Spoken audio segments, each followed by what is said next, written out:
तुम्हाला जे काही दोन शब्द सांगणार आहे ते तुम्ही शांततेने ऐकून घ्याल अशी मी आशा बाळगते. थेंब थेंब पाण्याचा वाचवून धरा, हा जलसंवर्धनाचा मार्ग खरा. पाणी बचतीचा आग्रह धरा, भविष्याचा मार्ग तुम्ही सुखकर करा.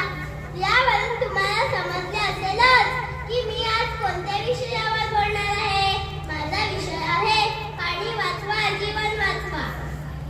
पाणी म्हणजे जीवन आहे. पृथ्वीवरचं सर्व जीवन पाण्यावरच अवलंबून आहे. माणूस व इतर प्राणी सगळ्यांनाच पाण्याची गरज असते.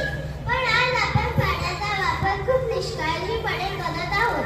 कधी घरात नळ चालू ठेवतो, कधी गाड्या धुताना पाणी वाया घालवतो, तर कधी अंघोळ करताना पाणी खूप खर्च करतो. अनेक गावांमध्ये उन्हाळ्यात पाण्याची टंचाई जाणवते.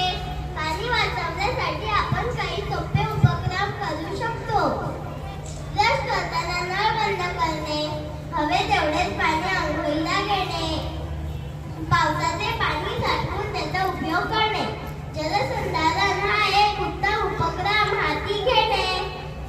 पाणी ही एक अमूल्य संपत्ती आहे, ती आपण जपली पाहिजे. महाराष्ट्र हे शेतीप्रधान राज्य आहे. पाऊस पडत नाही म्हणून माझा शेतकरी बाप जेव्हा आकाशाकडे डोळे लावून बघतो तेव्हा मला पाण्याची समस्या भयानक वाटू लागते.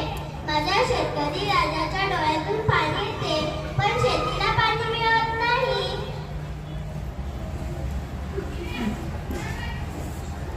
तेव्हा